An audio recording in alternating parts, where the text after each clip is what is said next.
횡령과 뇌물수수 등의 혐의를 받아온 이명박 전 대통령 1심 재판에서 징역 15년의 중형이 내려졌습니다.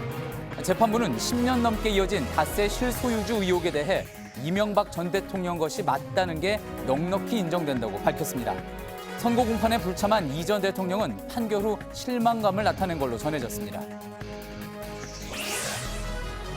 기업의 관제 데모 지원을 강요한 이른바 화이트리스트 재판에선 김기춘 전 비서실장과 조윤선 전 정무수석의 명함이 갈렸습니다.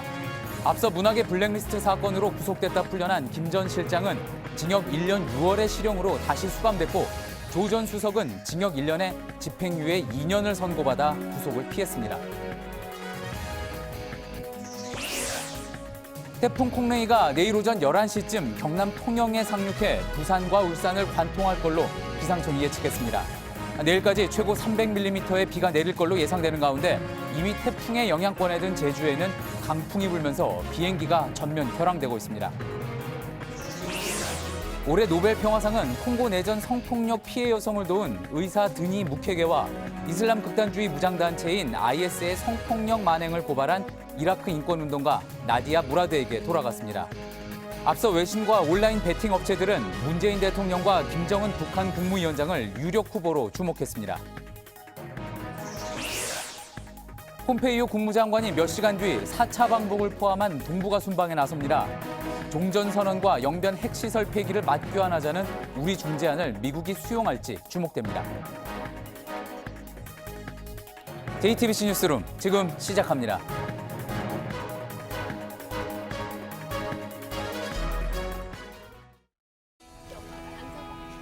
마스크가 필요 없는 세상으로. 내일을 바꾸는 현대 수소전기차.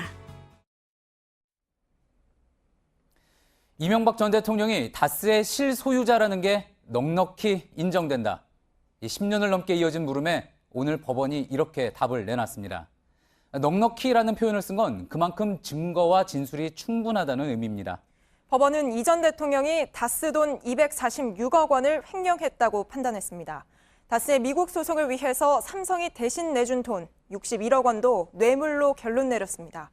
수많은 의혹 속에서도 자신을 신뢰해준 국민의 기대를 무색하게 했다고 지적한 재판장은 이 전 대통령에게 징역 15년을 선고했습니다. 먼저 김선미 기자의 보도입니다. 피고인을 징역 15년 및 벌금 130억 원에 처한다. 법원은 이명박 전 대통령의 16개 혐의 가운데 7개를 유죄로 판단했습니다. 자동차 부품회사 다스를 통해 비자금을 만드는 등 246억 원 상당을 횡령하고 삼성으로부터 다스 소송비를 위해 약 61억 원을 뇌물로 받았다고 봤습니다. 또 원세훈 전 국정원장으로부터 약 1억 원, 김소남 전 의원에게서 4억 원을 뇌물로 받은 것 등도 인정했습니다. 국가 원수이자 행정부 수반인 대통령이 이러한 행위는 대통령 직무의 공정성과 청렴성을 훼손하는 데 그치지 않고 공직사회 전체의 인사와 직무집행의 공정성에 대한 신뢰를 무너뜨리는 행위. 다만 청와대 공무원들을 시켜 다스 소송 등을 검토하게 한 직권남용 혐의엔 무죄를 선고했습니다. 또 다스 세금을 내지 않은 혐의와 대통령 기록물을 서초구 영포빌딩으로 무단 반출한 혐의에 대해선 재판에 넘기는 절차에서 문제가 있다고 보고 공소를 기각했습니다. 재판부는 죄질이 나빠 엄한 처벌을 피할 수 없다고 지적했습니다. 대통령으로 당선될 수 있었던 까닭은 결백을 주장하는 피고인을 믿고 어떤 역량을 대통령으로서도 잘 발휘할 것이라고 기대한 다수의 국민들이 있었기 때문입니다. 국민들은 물론 우리 사회 전반에 큰 실망과 불신을 안겨주었습니다. JTBC 김선미입니다. 오늘 법원은 모든 의혹의 출발점이었죠. 이른바 도곡동 땅에 대해서도 자세히 설명했습니다. 천안 김재정 씨와 형 이상은 씨의 재산 관리인 의혹, 그로부터 비롯된 다스의 실소유주 논란, 모두 도곡동 땅이 시작이었습니다. 이 법원은 이 땅의 주인도 이 전 대통령이라고 밝혔습니다. 이 전 대통령은 자신의 재산이 집 한 채라고 했지만 재산 관리인들을 두고 차명 재산을 철저히 관리해왔다는 게 법원의 판단이었습니다. 이어서 이지혜 기자입니다. 도곡 땅이 어디다고요? BBK가 어디가요? 새빨간 거짓말입니다. 이 전 대통령은 2007년 한나라당 대통령 후보 경선에서 나온 도곡동 땅 주인과 관련된 의혹을 거짓말이라며 부인했습니다.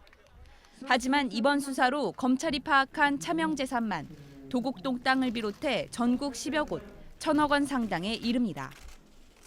특히 의혹의 출발점인 도곡동 땅 매각대금 263억 원은 형 이상은 씨와 처남 김재정 씨 명의로 관리하다 각각 이 전 대통령 측에 흘러가 다스 설립 자금으로 쓰였다는 게 법원 판단입니다.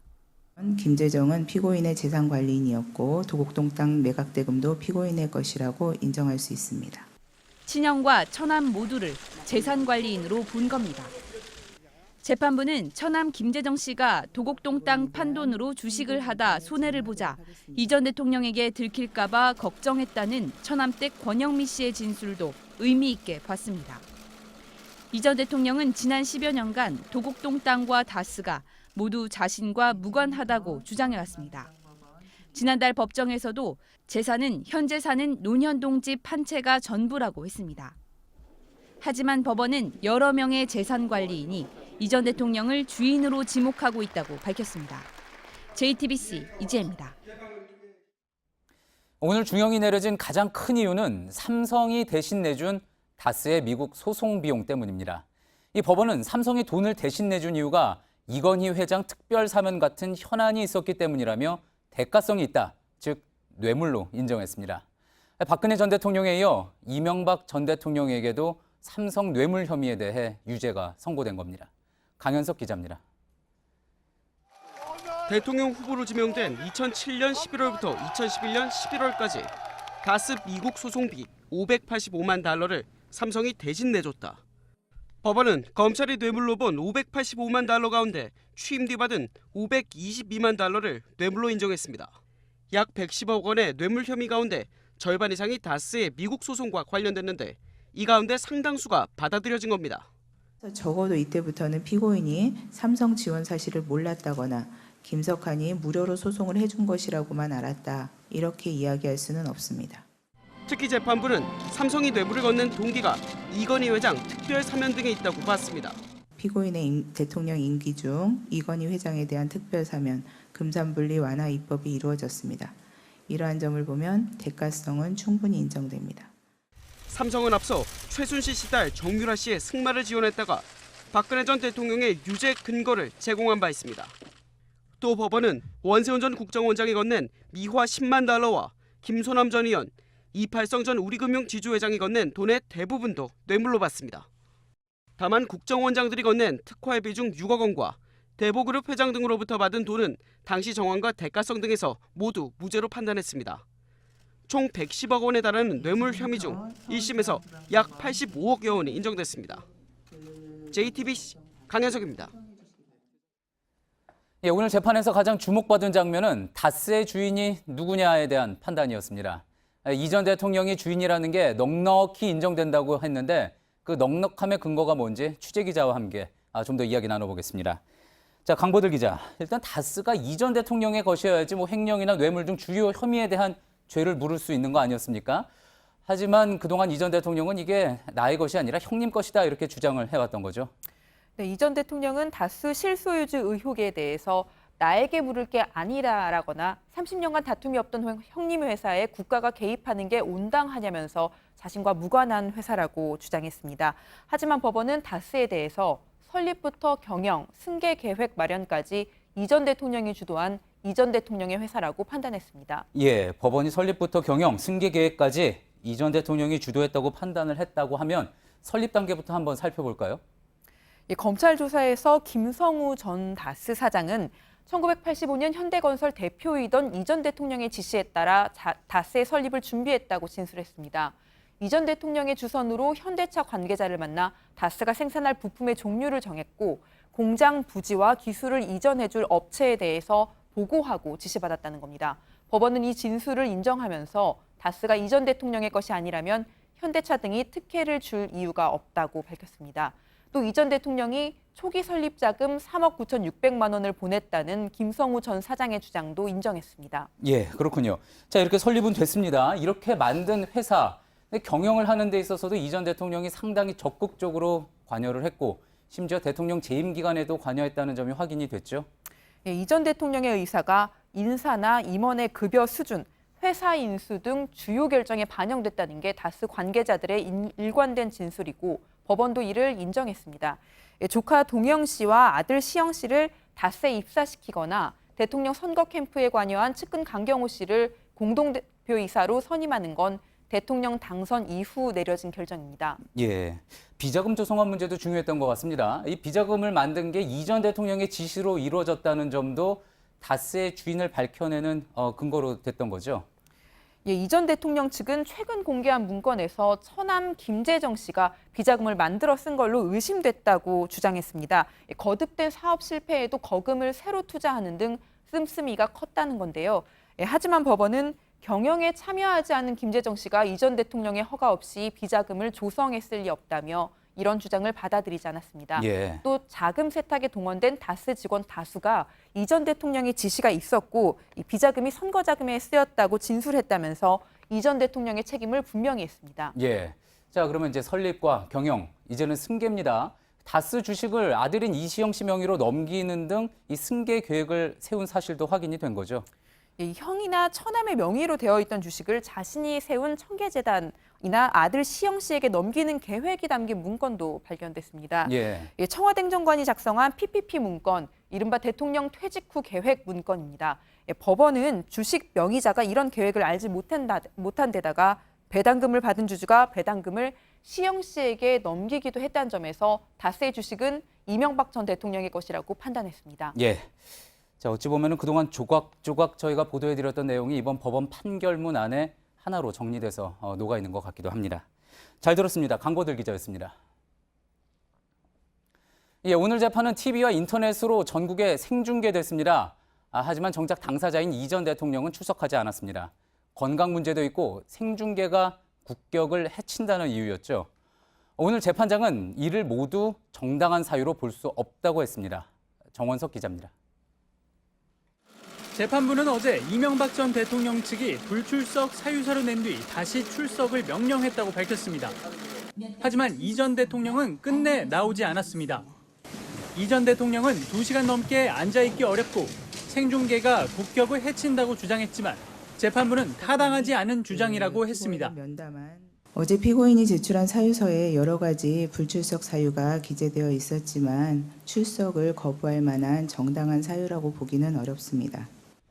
오늘 법정에선 방청석도 거의 비어 있었습니다. 지지자들이 잘 보이지 않았고 측근인 친이계 인사들만 일부 보였습니다. 이재우 전 의원과 김문수 전 경기지사, 맹형규 전 장관 등은 굳은 표정으로 선고를 들었습니다. 다만 선고 뒤 법정 밖에선 몇몇 지지자가 소란을 피우기도 했습니다. 이 전 대통령 측은 선고 결과에 실망감을 감추지 않았습니다. 저희들은 다스와 삼성 부분에 대해서 상당한 반박 물증을 제시했다고 생각했는데요. 재판부에서 전혀 받아들이지 않은 것에 대해서 대단히 실망스럽습니다. 변호인으로부터 선고 결과를 전해들은 이 전 대통령은 충격을 받고 실망감을 토로한 것으로 전해집니다. 이 전 대통령 측은 다음 주 월요일쯤 항소 여부를 결정할 계획입니다. JTBC 정원석입니다. 오늘 이 전 대통령에게 중형이 선고된 이유는 또 있습니다. 14대 국회의원 출마를 준비하던 1991년 다스의 돈을 횡령해서 선거 캠프 관계자들에게 월급을 줬다. 재판부는 이렇게 이 전 대통령의 정치 인생 일부가 불법 자금과 함께 했다는 점도 지적했습니다. 1991년부터 2007년까지 다스의 돈을 횡령했는데 범행 당시 이 전 대통령은 국회의원이나 서울시장을 지냈습니다. 또 2007년 말 대선 후보가 된 때엔 측근들을 통해서 이 기업가와 종교인 등으로부터 대선 자금을 받았다고도 지적했습니다. 재판부는 신뢰해준 국민들의 기대를 무색하게 했다며 국회의원 공천, 금융기관장 임명청탁 등 긴 뇌물의 대가들을 나열하기도 했습니다. 셀러리맨 신화로 시작된 그의 정치 인생, 다스의 돈을 비롯한 불법적인 돈의 연속이었던 셈입니다.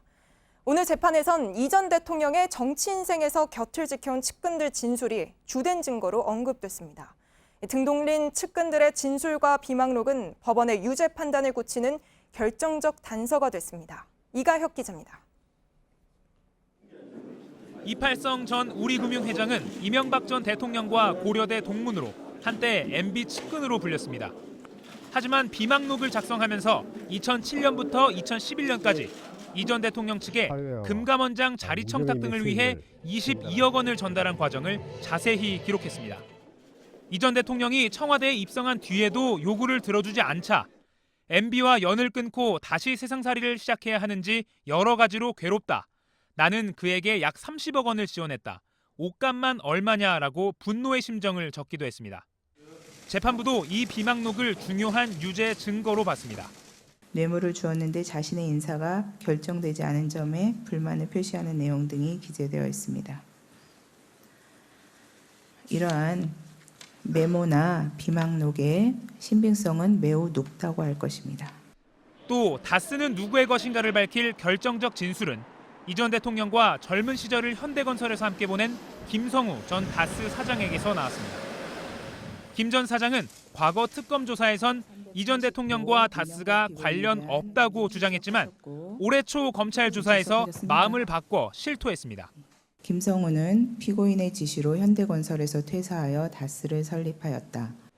이 밖에 청와대에서 이 전 대통령의 24시간을 살폈던 김희중 전 청와대 제1부속실장을 비롯해 집사로 불린 김백준 전 청와대 총무기획관, 금고지기, 이병모 청계재단 사무국장 등의 폭로가 이 전 대통령 측의 방패를 무너뜨렸습니다. JTBC 이가혁입니다. 네, 이로써 이명박, 박근혜 두 전직 대통령 모두에게 중형이 선고됐습니다. 이 전 대통령의 경우 1심이긴 하지만 두 사람을 비교하면 형량은 10년 차이가 납니다. 이렇게 차이가 나는 이유가 뭔지 임지수 기자가 자세히 분석했습니다. 이명박 전 대통령 1심 재판부는 징역 15년에 벌금 130억 원을 선고했습니다. 박근혜 전 대통령 항소심 재판부는 지난 8월 징역 25년을 선고했습니다.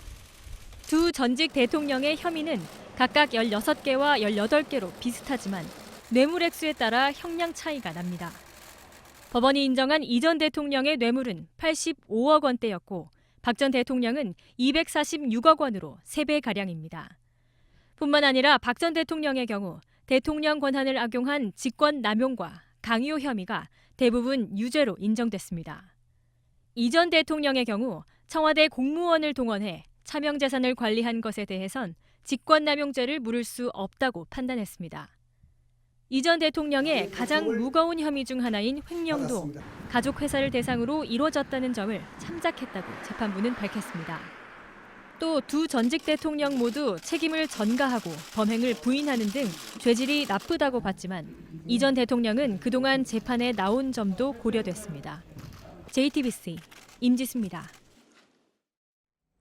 정치권의 반응은 조금씩 달랐습니다.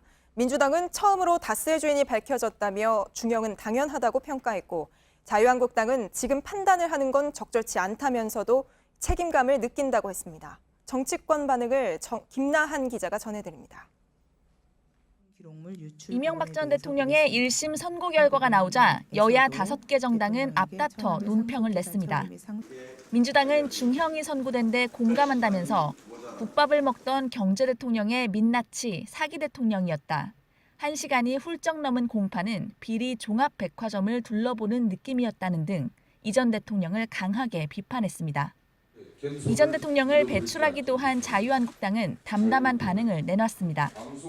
아직 최종심이 선고된 게 아니라 모든 판단을 하긴 적절치 않다면서도 전직 대통령이 재판을 받는 것에 대해 엄중한 책임감을 느끼고 사법부의 판단을 겸허히 수용한다고 했습니다. 바른미래당은 이 전 대통령이 자신을 지지한 국민을 배신했다고 평가하면서도 모든 권력이 대통령에 집중되는 제도를 뜯어 고쳐야 한다고 주장했고 민주평화당은 BBK 사건이 2007년 대선 전에 밝혀졌더라면 이 전 대통령은 대통령 선거에도 나설 수 없었을 것이라고 말했습니다. 정의당은 이 전 대통령에 대한 선고가 국민이 받은 고통에 비해 한없이 가볍다면서 이 전 대통령의 오늘 재판 불출석을 비판했습니다. JTBC 김나한입니다. 이명박 전 대통령의 재판이 열리던 시각 다른 법정에서는 또 다른 중요한 선고가 진행됐습니다. 박근혜 정부 시절 관제대모를 위해 여러 단체를 불법으로 지원했다는 이른바 화이트리스트 재판 1심 선고였는데 김기춘 전 대통령 비서실장과 조윤선 전 청와대 정무수석의 희비가 엇갈렸습니다. 신아람 기자입니다. 문화예술계 블랙리스트 혐의로 수감됐다가 2달 전 구속기간이 끝나 풀려났던 김기춘 전 대통령 비서실장이 오늘 다시 법정에 불려나왔습니다. 박근혜 정부 시절 대기업을 동원해 각종 단체 집회를 불법 지원한 혐의를 받았던 김 전 실장에게 징역 1년 6월에 실형이 선고됐습니다. 2014년 전국경제인연합회를 압박해 친정부 성향단체 21곳에 총 23억여 원을 지원하도록 지시한 혐의 대부분이 유죄로 인정됐습니다. 김 전 실장은 법정 구속되면서 다시 호송차에 올라탔습니다. 함께 재판을 받아온 조윤선 전 청와대 정무수석은 징역 1년에 집행유예 2년을 선고받았습니다. 다시 구속되는 상황을 피한 겁니다. 재판부는 정무수석의 지시가 없었다면 자금 지원이 계속 이뤄질 수 없었을 것이라면서도 범행 중간에 가담한 점을 참작했다고 설명했습니다. 집회를 기획한 혐의 등으로 기소된 허연준 전 청와대 행정관에겐 징역 1년 6월과 자격정지 1년이 선고됐습니다. JTBC 신아람입니다. 박근혜 전 대통령 측에 70억 원의 뇌물을 건넨 혐의를 받는 신동빈 롯데그룹 회장에 대한 2심 재판도 오늘 열렸습니다. 이번에도 유죄는 인정이 됐지만 집행유예가 선고되면서 신 회장은 법정 구속된 지 8달 만에 풀려났습니다. 여성국 기자입니다. 신동빈 롯데그룹 회장은 지난 2월 1심에서 징역 2년 6월의 실형을 선고받고 법정 구속됐습니다. 8달가량 지난 오늘 2심 재판부가 집행유예를 선고했습니다. 구속된 지 234일 만에 풀려난 겁니다. 국민 여러분께 심려 떠드려 죄송하게 생각합니다. 앞으로 열심히 일하겠습니다. 감사합니다. 이번에도 재판부는 신 회장이 박 전 대통령에게 롯데월드타워 면세점 특허권을 청탁하는 대가로 최순실 씨 측 K스포츠재단에 70억 원을 뇌물로 줬다고 인정했습니다. 다만 대통령이 먼저 요구에 수동적으로 응했고 이에 불응하면 불이익을 받을까 두려움을 느꼈을 것이라며 뇌물 제공 책임을 엄하게 묻기는 어렵다고 했습니다. 오늘 2심 재판에선 롯데 총수 일가의 횡령과 배임 등 경영비리 사건도 함께 진행됐습니다. 재판부는 신격호 명예회장에게 1심보다 형량이 1년 줄어든 징역 3년을 선고했는데 건강을 이유로 법정 구속하진 않았습니다. 또 배임 혐의로 1심에서 각각 집행유예와 무죄를 받았던 서미경 씨와 신동주 전 롯데홀딩스 부회장은 무죄를 선고받았습니다.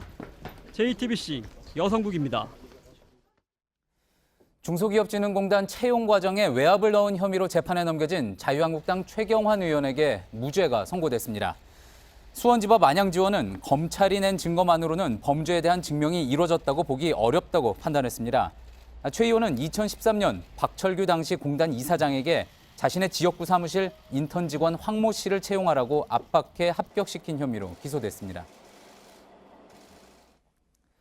지금부터는 태풍 소식 전해드리겠습니다. 당초 예상과 달리 제25호 태풍 콩레이가 내일 오전쯤 남해안에 상륙할 거라고 기상청이 밝혔습니다. 이미 태풍 영향권에 든 제주도에는 강한 바람과 함께 세찬 비가 내리고 있고 항공편은 모두 끊겼다고 합니다. 제주도 서귀포 법한포구에 박상욱 기자가 나가 있습니다. 박 기자, 지금 보기에도 비바람이 무척 거세게 치고 있는 것 같은데요. 태풍이 이제 제주도와 얼마나 가까워졌습니까? 네, 현재 태풍 콩레이는 제주도 서귀포 남서쪽 300km 부근까지 접근을 한 상태입니다. 그러고 나서 빠르게 북상을 하고 있는데요. 콩레이의 최대 풍속이 초속 32m에 달하고 이 강풍 반경이 420m니까 제주도는 이미 이 반격에 접어든 셈입니다. 이곳 서귀포엔 현재 초속 20m가 넘는 강한 바람이 불고 있습니다. 지금 제가 서 있는 바로 이곳은 일반 시민분들도 충분히 다닐 수가 있는 바로 이 통제선 안쪽에 있습니다만 강한 비바람과 더불어 바로 뒤편에서는 매우 거센 파도를 보실 수가 있습니다. 바람은 계속해서 거세지면서 밤사 이 최고 초속 27m의 강풍이 불 것으로 예상이 됩니다. 오늘 제주도에선 외도에 시간당 62mm, 또 하루 동안 230mm의 비가 내리면서 가장 많은 강수량이 기록됐습니다. 예, 강풍 반경이 420km요. 지금 그 사이에 들어가 있는 것 같군요. 자, 태풍이 제주에 가장 가깝게 접근하는 시점은 언제입니까? 네, 기상청의 예상대로라면 내일 새벽 4시쯤입니다. 이때 태풍은 서귀포 이 해안에서 불과 30km밖에 떨어져 있지 않을 것이라는 전망인데요. 지난번 태풍 쏠릭이 제주도를 강타했을 때에도 이 새벽에 가장 접근을 해서 위력이 강했었던 만큼 당시에 이 새벽 사이에 밤사이 건물이나 가로등 또 신호등이 파손되는 등 각종 피해가 잇따른 바 있습니다. 그러다 보니 제주도 측은 이 태풍 비상단계 2단계에 돌입을 하면서 피해가 우려되는 지역에 대한 사전 점검에 들어갔습니다. 예. 자, 상황이 이렇다 보니 제주도에 지금 발이 묶인 분들도 많을 것 같습니다. 지금 항공편이나 배편 상황은 어떻습니까? 네, 제주공항에선 오늘 저녁 6시부터 모든 항공편이 전면 결항됐습니다. 결항된 항공편 수만 하더라도 총 157편에 달합니다. 여기에 제주도의 7개 모든 항로의 여객선은 낮 2시부터 이미 결항이 됐고 제주도 전 지역에 걸쳐서 2천여 척의 선박이 긴급 피항했습니다. 이러면서 어민들의 고민 또한 걱정 또한 커지고 있는데요. 한 어민의 이야기를 들어보도록 하겠습니다. 갈치가 많이 잡히고 있어요. 그래서 배들이 출항했다가 이 태풍이 제주도로다가 지금 향하는 바람에 조업을 하루 이틀만 하고서는 지금 급박하게 다 들어와 있는 상태입니다. 예, 지금 여러모로 상황이 만만치 않아 보입니다. 지금 관계 당국의 대응은 어떻게 이루어지고 있습니까? 네, 제주도 재난안전대책본부는 앞서 말씀드린 대로 비상 2단계에 돌입하면서 24시간 비상 근무 체제에 들어갔습니다. 또 일부 학교들은 오늘 하교 시간을 앞당기는가 하면 내일은 주말이라 정규 수업은 없습니다만 이 예정돼 있었던 이 방과 후 수업들을 휴강하는 등 각종 조치에 나섰습니다. 내일까지 제주도엔 많게는 400mm의 많은 비가 예상이 되고 또 초속 24m 안팎의 강한 바람이 불 것으로 전망됩니다. 지금까지 서귀포 법한포구에서 JTBC 박상욱입니다. 예, 앞서 전해드린 것처럼 태풍 콩레이는 내일 오전 11시 경남 통영에 상륙해 부산과 울산을 차례로 지날 예정입니다. 태풍은 중심에서 왼편보다는 이제 오른편에 있을 때 위력이 더 센데 남해안 주요 도시들이 이 범위 안에 들게 됐습니다. 윤영탁 기자가 태풍의 예상 경로를 전해드립니다. 태풍 콩레이는 북상하면서 세력이 약해져 태풍의 눈도 사라지고 구름 모양도 흐트러졌지만 북상 속도는 더 빨라지고 있습니다.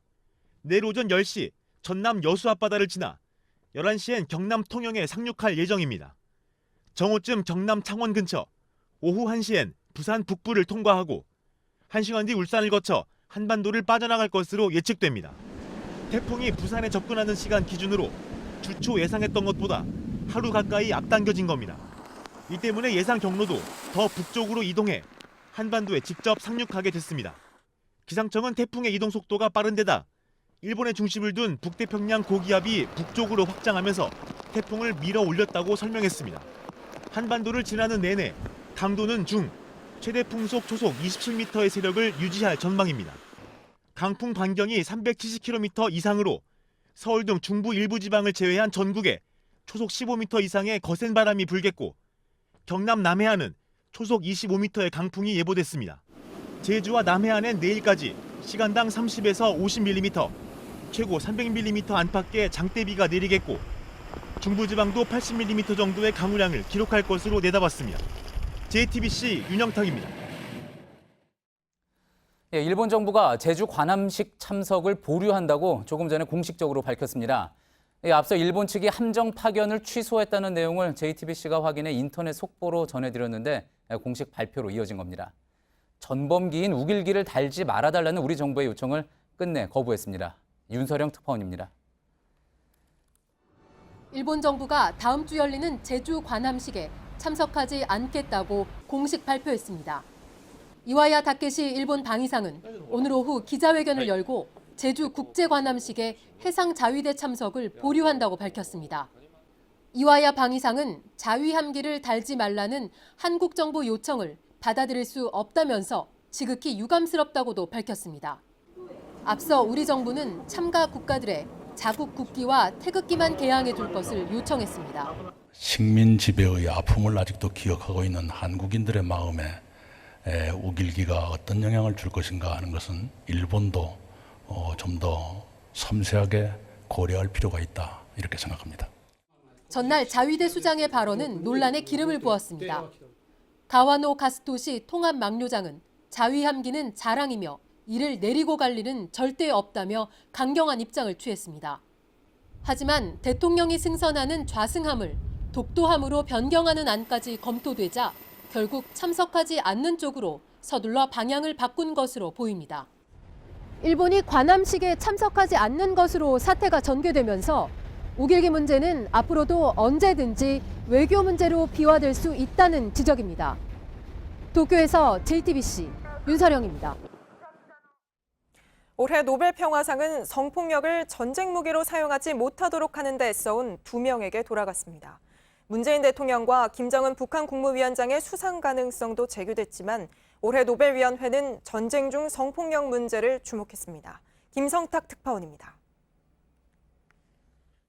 Both laureates have made a crucial contribution to focusing attention on and combating such war crimes. 콩고 민주공화국의 산부인과 의사인 드니 무퀘게는 내전에서 성폭행이나 신체 훼손을 당한 여성 피해자 수만 명을 치료하고 재활을 도왔습니다. 콩고에선 15년간 이어진 내전으로 여성 50만 명 이상이 성폭력을 당했습니다.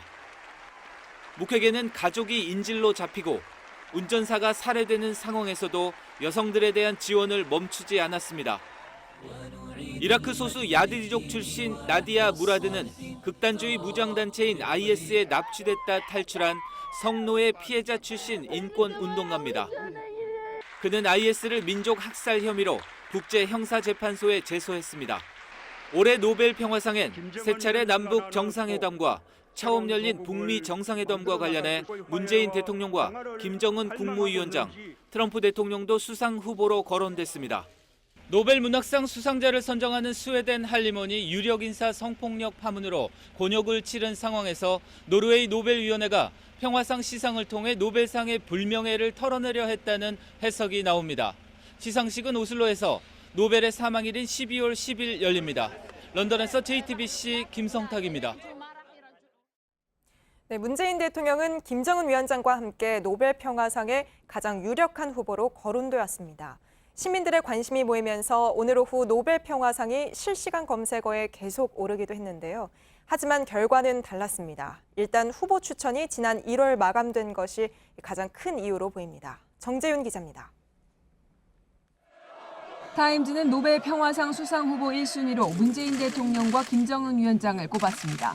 비록 북한이 인권 유린 전력은 상당하지만 양 정상의 노력으로 북한의 비핵화에 진전이 있다고 평가했습니다.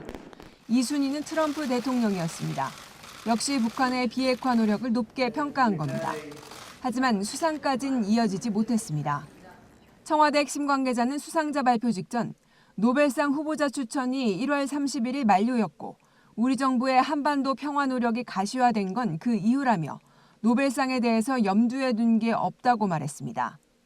문 대통령과 김 위원장은 지난 4월 27일 판문점에서 역사적인 첫 만남을 가졌고 이를 계기로 2차 남북정상회담과 싱가포르 북미정상회담 등이 순차적으로 이뤄졌습니다. 노벨상 후보 추천이 마감된 이후에 북한 비핵화와 관련된 진전이 본격화됐기 때문에 이번에 수상하긴 어려운 조건이었다는 게 관계자들의 분석입니다. JTBC 정재윤입니다. 노벨 평화상까지 발표됐지만 올해 노벨 문학상은 수상자를 선정하는 스웨덴 할리먼이 미투 파문에 휩싸이면서 이미 수상자 발표 없이 넘어갔습니다. 사라져버린 노벨 문학상. 스웨덴의 한 신문은 이를 풍자하면서 문화면을 텅 빈 백지로 내기도 했습니다. 권근영 기자입니다. 신문 문화면이 텅 비었습니다. 백지 가운데 노벨상 메달 사진만 작게 빛납니다. 노벨 문학상 수상자가 누가 될지 전망해보는 지면입니다라는 설명이 붙었습니다. 스웨덴 신문 다겐스 니헤테는 69년 만에 사라진 노벨 문학상을 이렇게 비꼬았습니다. 노벨상은 생리의학상을 시작으로 경제학상까지 6개 부문에서 수상자를 발표합니다. 예정대로라면 어제 문학상 수상자가 나왔겠지만 올해는 없습니다. 노벨재단은 인터넷 홈페이지에 2018년 문학상 수상자 발표는 연기됐다는 공지만 올렸습니다. 문학상을 심사하는 스웨덴 할리몬이 성폭력을 고발하는 미투 파문에 휩싸였기 때문입니다. 여성 18명이 할리몬 한 종신위원의 남편에게 성폭력을 당했다고 주장했고 경찰이 수사하는 과정에서 이들 부부가 할리몬 자금 횡령과 문학상 수상 후보 정보를 일부 유출한 사실도 드러났습니다. 그러나 할리몬은 문제가 된 종신위원을 감싸다가 호된 비판을 받았고 결국 총장을 비롯한 7명의 위원이 사임했습니다. 노벨재단은 내년에 올해 못까지 포함해 2명의 수상자를 발표할 계획이지만 할리몬의 문학상 심사 자격을 박탈할 뜻도 내비쳤습니다. JTBC 권근영입니다. 폼페이오 미 국무장관이 몇 시간 뒤면 평양 방문을 포함한 아시아 4개국 순방길의 첫 목적지 도쿄를 향해 출발합니다. 앞서 강경화 외교장관이 종전선언과 북한 영변 핵시설 해체를 맞바꾸자는 중재안을 제시했었죠. 폼페이오 장관이 어떤 대답을 가지고 비행기에 오를지 주목됩니다. 정효식 특파원입니다. 워싱턴에선 폼페이오 장관 출발 하루 전 공개된 핵무기 리스트는 보류하는 대신 영변 해체와 종전선언을 맞교환하는 강경화 장관의 중재안에 대한 반향이 컸습니다. 국무부 대변인은 중재안에 대한 JTBC 질의에 대통령은 북한을 최종적으로 비핵화하기를 원하며 다시는 핵 문제가 재부상하는 일이 없기를 바란다고 했습니다. 트럼프 대통령이 돌이킬 수 없는 폐기에 보다 무게를 둔다는 뜻으로 풀이됩니다. 한미 양국은 통일된 대북 대응을 위해 긴밀한 공조를 유지하고 있다고도 했습니다. 워싱턴 포스트가 공개한 인터뷰 전문에서 강 장관도 폼페이오 장관이 중재안을 수용할 것 같은 느낌을 받았느냐는 질문에 미국이 융통성을 발휘할 여지가 많다고 믿는다고 답했습니다. 한반도 전문가인 비핀 나랑 MIT대 교수는 영변 폐쇄와 종전선언 교환은 확실히 추진해볼 가치가 있다고 평가했습니다. 폼페이오 장관도 북한의 제재 완화 요구엔 거부하는 입장을 밝혔지만 종전선언으로 북한 최대 플루토늄 생산 시설을 폐기할 수 있다는 우리 측 중재안을 뿌리치기는 힘들 것이란 분석이 힘을 얻고 있습니다. 워싱턴에서 JTBC 정효식입니다. 남북이 오늘 평양에서 14정상선언 11주년 기념행사를 개최했습니다. 14선언 기념행사를 남북이 함께 연 건 이번이 처음입니다. 오늘 행사에서는 4차례 정상회담에서 합의한 내용들을 잘 실천하자고 강조했습니다. 김태영 기자가 보도합니다.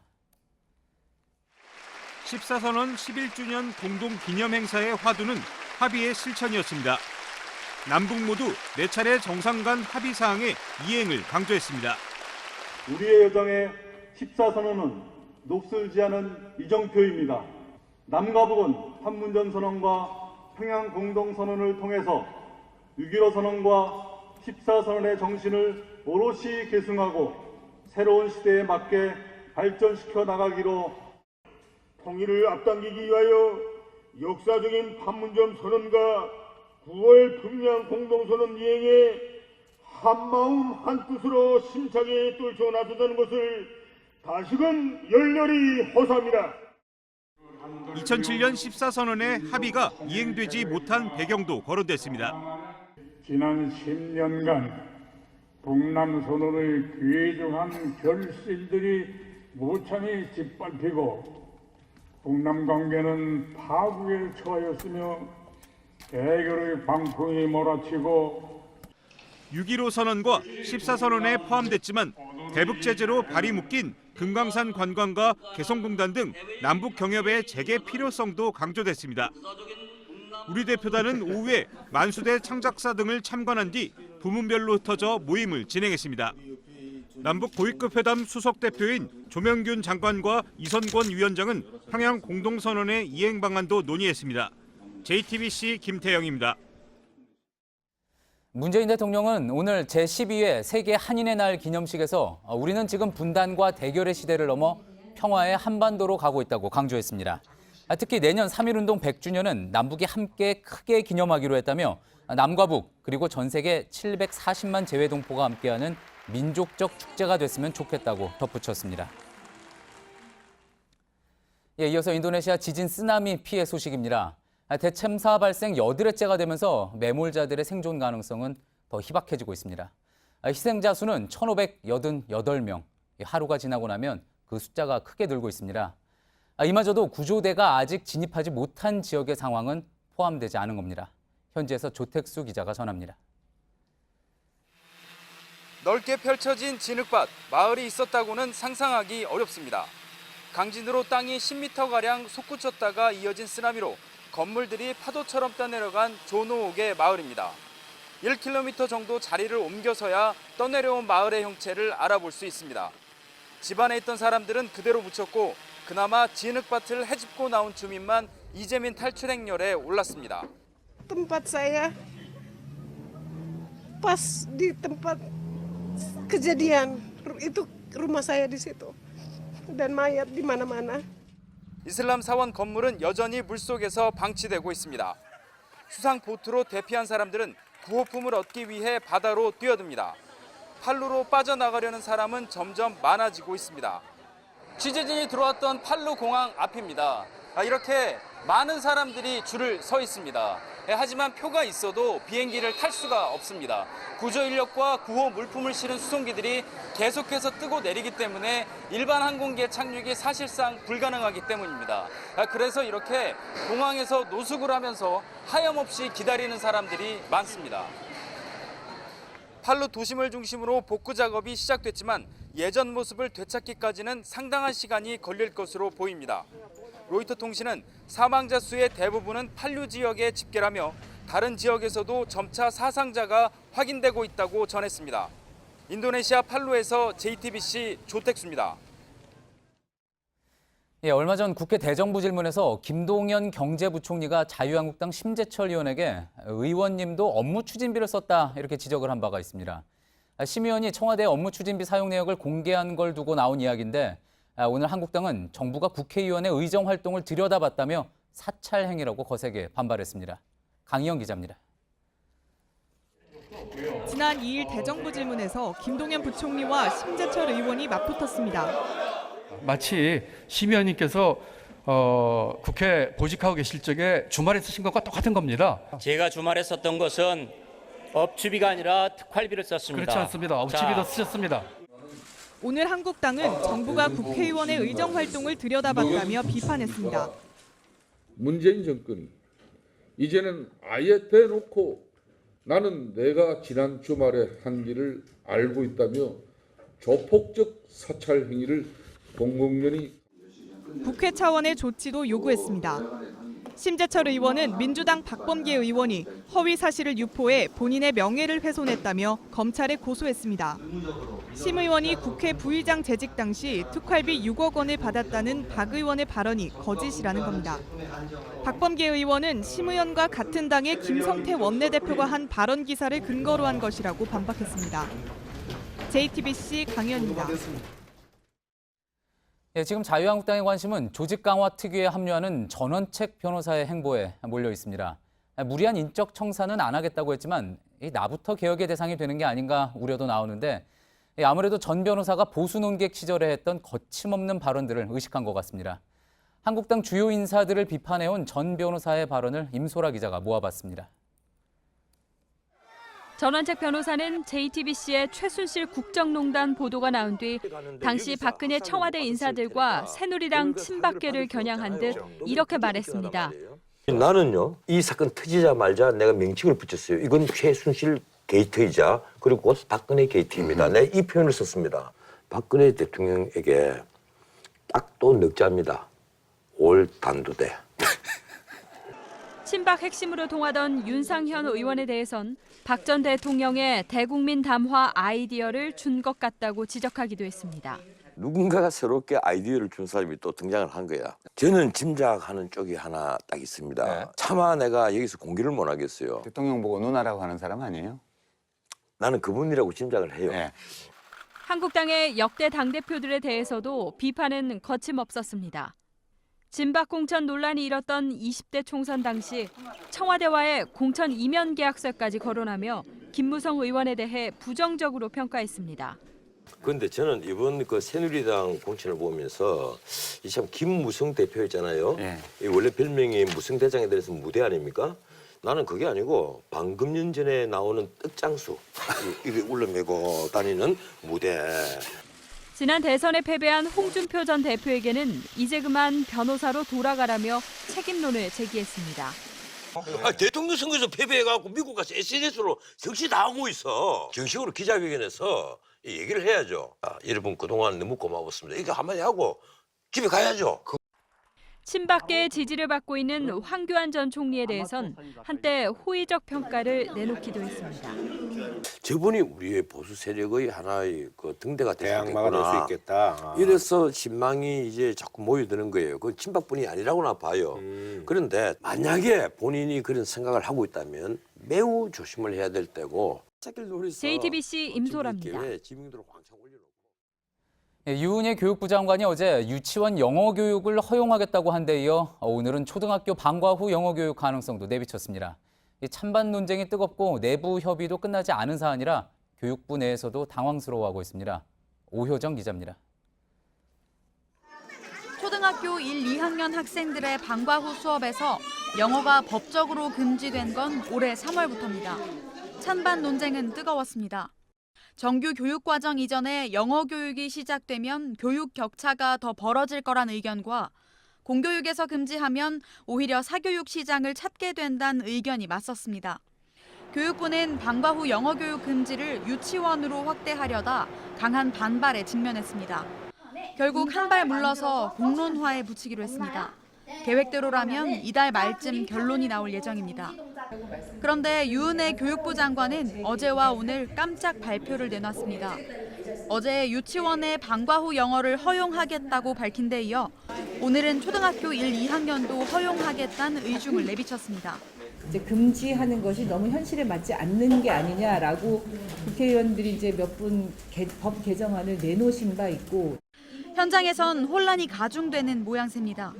교육부가 돌연 입장을 바꾸는 것에 대해서 선뜻 납득이 되지 않는 상황이고요.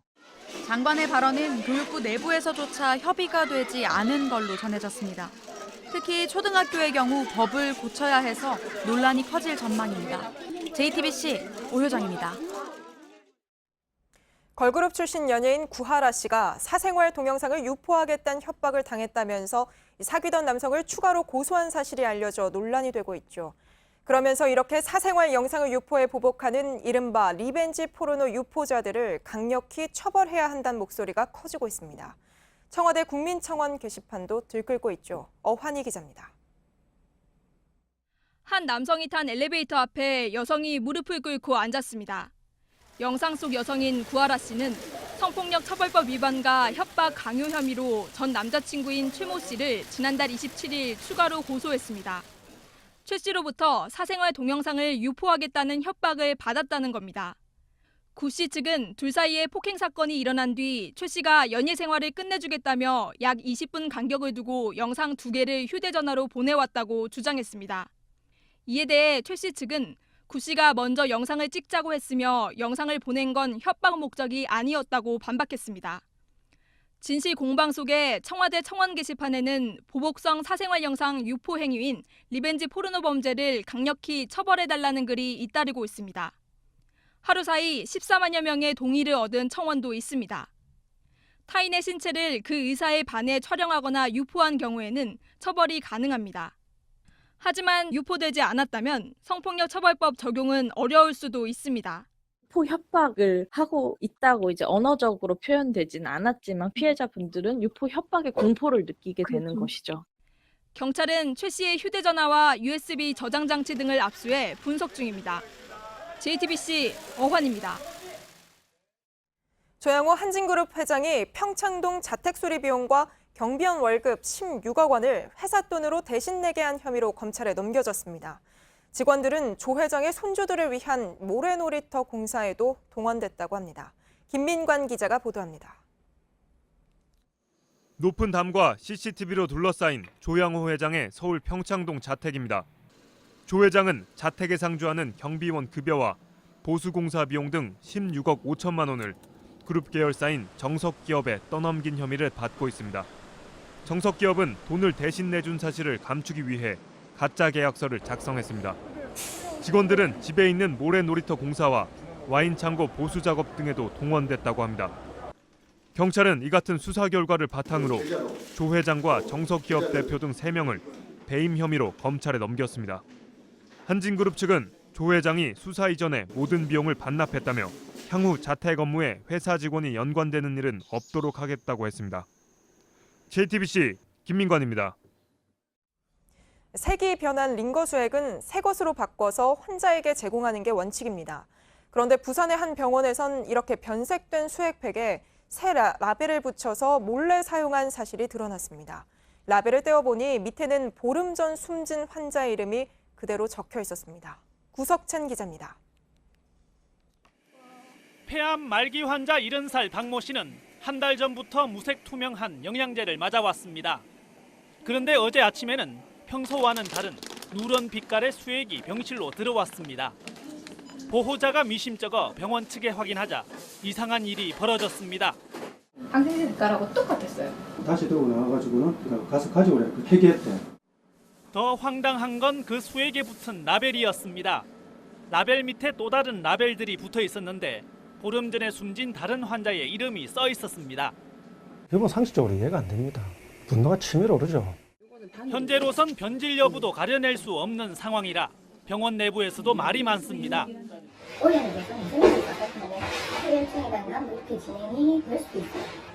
라벨 가리가 흔하다는 증언도 나왔습니다. 완제품인데 버릴 수는 없잖아. 라벨 붙이는 게 거의. 병원 측은 일부 잘못을 인정하면서도 유통기한 2년을 넘기지 않았다며 변질은 안 됐다는 입장입니다. 취재가 시작되자 병원 측은 보호자에게 사과하고 수액 관리를 개선하기 위한 비상회의를 소집했습니다. JTBC 구석찬입니다. 가족이 해외에서 사고를 당하거나 해서 급히 출국해야 하는데 여권이 없다면 참 난감하겠죠. 그래서 우리 정부는 긴급한 경우에 한해서 2시간 안에 여권을 내주는 긴급 여권 제도라는 걸 운영하고 있습니다. 그런데 저희 취재 결과 10건 중 8건은 이 긴급 사유가 뭔지 적혀 있지 않았고 대부분 여행 목적으로 원래 제도 취지와는 많이 달랐습니다. 이윤석 기자가 취재했습니다. 인천국제공항의 외교부 영사민환 서비스 센터입니다. 이곳에선 긴급 여권이란 걸 발급받을 수 있는데요. 가족이 해외에서 사고를 당했을 경우 등 예외적인 경우에 발급이 가능합니다. 하지만 실상은 달랐습니다. 여권 분실하셨나 봐요. 오늘 여행 가시려다가 기간 만료한 거 발견하고 내일 가시는. 2014년 3,400건에 불과했던 긴급 여권 발급은 지난해 14,500건으로 크게 늘었습니다. 발급 사유는 여권 유효기간 부족 37%, 단순 분실 30%, 여권 기간 만료 23% 순이었습니다. 신청자의 약 80%는 단순 여행이 목적이었습니다. 항공권을 끊으면 내 여권이 갈 수 있나 뭐 이런 걸 좀 살펴봐야 되는데 그것도 안 되고 자기 여권을 안 가져오고 막 한 번만 선처해달라는. 문제는 긴급 여권 발급이 늘어날수록 우리나라의 여권 신뢰도가 떨어질 수 있다는 점입니다.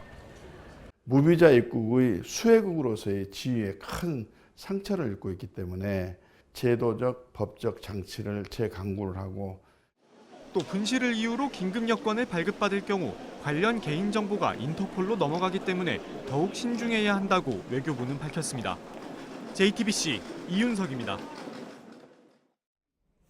이틀 전 음주운전 차량에 치여서 사경을 헤매는 윤창호 씨와 그 가족들 사연 전해드렸습니다. 윤 씨의 친구들이 음주운전자를 강력하게 처벌해야 한다는 청와대 국민청원글을 올렸는데 4일 만에 20만 명 넘게 동의했습니다. 배승주 기자입니다. 음주운전 사고로 사경을 헤매는 윤창호 씨의 꿈은 법조인이었습니다. 평소 약자를 돕고 대학을 행정학과로 선택하는 등 목표를 이루기 위해 몸소 실천하는 청년이었습니다.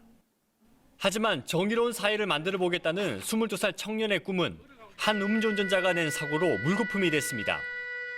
윤 씨 친구들이 병원에서 열흘째 밤을 새며 음주운전자를 강력하게 처벌해달라는 국민청원을 올린 이유이기도 합니다. 그 친구가 원하는 정의로운 사회를 우리가 대신 이뤄주기 위해서 그래서 저희는 열심히 끝까지 포기하지 않고 할 생각입니다.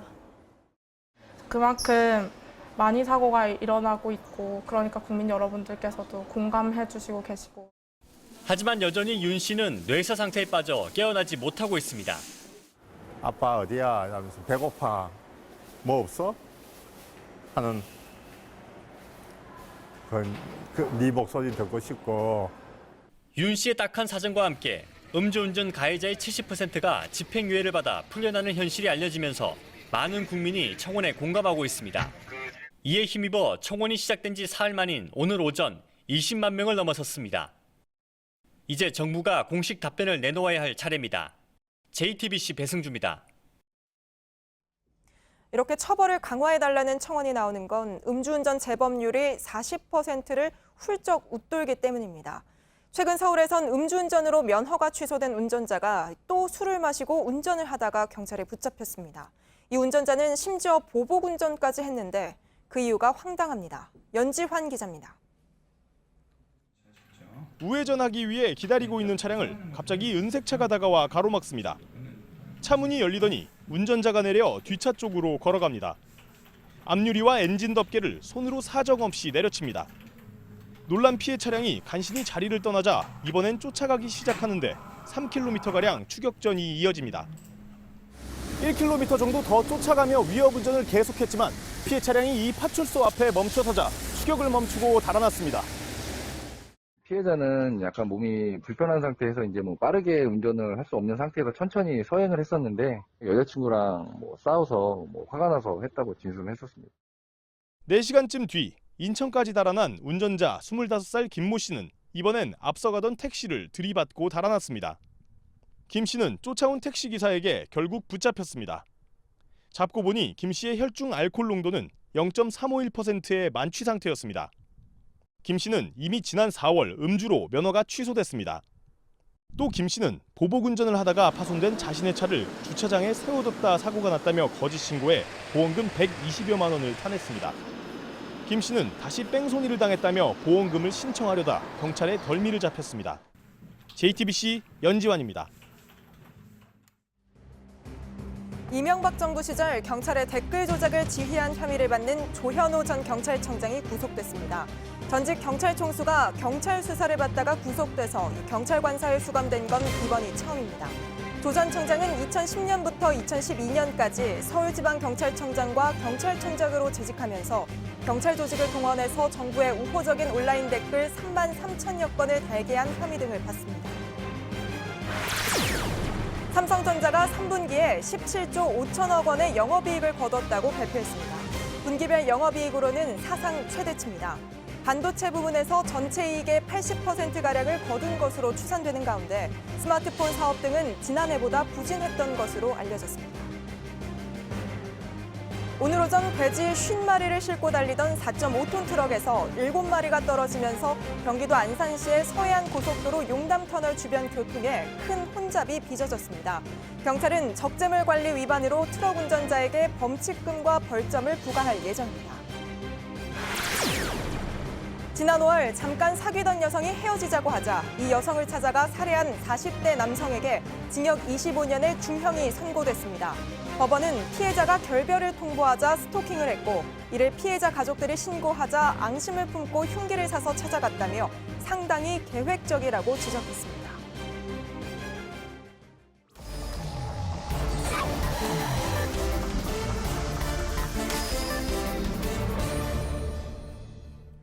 예, 비하인드 뉴스 안지연 기자가 나와 있습니다.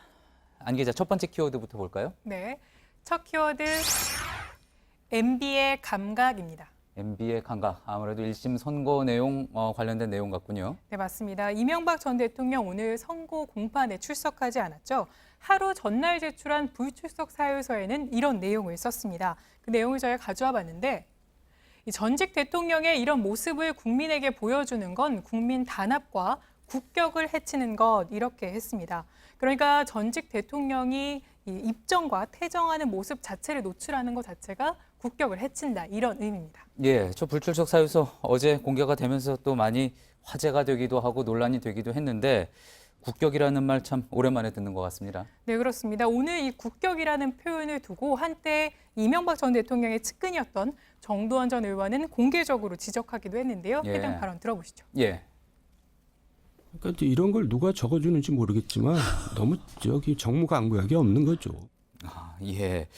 측근이 해줬는지 본인이 했는지 모르겠지만 이게 정무감각이 없다. 그래서 오늘 감각이라는 단어가 키워드가 된 거군요. 네, 그래서 저희가 이명박 대통령 측 이 변호인에게 국격이라는 표현을 누가 선택했는지 물어봤습니다. 그랬더니 이 전 대통령이 아니라 이 변호인 자신이 선택한 어휘이고, 다만 이 정두원 전 의원의 발언에 대해서는 자신은 정치하는 사람이 아니기 때문에 정 전 의원과 다툴 생각은 전혀 없다, 이렇게 얘기하기도 했습니다. 예. 또 참고로 이 전 대통령은 재판 결과를 생중계로 볼 수 없었기 때문에 이 강훈 변호사를 통해서 이 선고 결과를 곧바로 들었는데요. 선고 결과를 듣고 이 전 대통령은 이런 말을 했다고 합니다.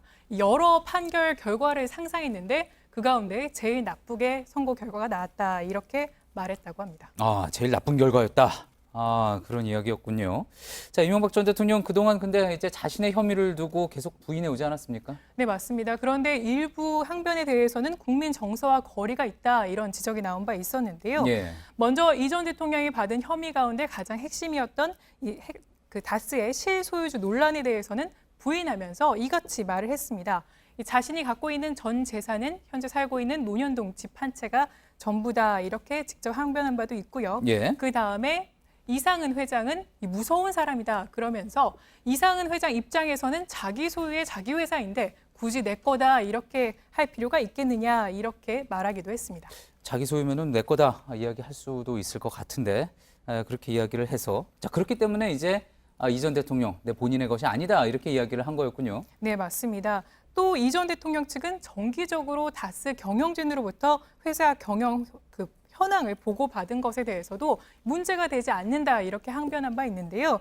그러면서도 이런 얘기를 했습니다. 직원들 입장에서도 다스가 이 전 대통령의 것이었다면 자부심이 더 컸을 것, 이렇게 이명박 대통령 변호인 측이 언급한 바 있습니다. 아, 예. 직원들 입장에서도 다스가 이상은 회장이 아니라 이명박 전 대통령 것이었다면 자부심이 더 컸을 것이다. 재판은 별 도움이 되지 않는 이야기 같은데, 자, 오늘 선고 이제 강훈 변호사가 이제 동부구치소 가서 이 전 대통령 만나서 항소할지 여부 결정하겠다고 앞서 리포트에서 전해드렸는데 결정이 됐다고 합니까?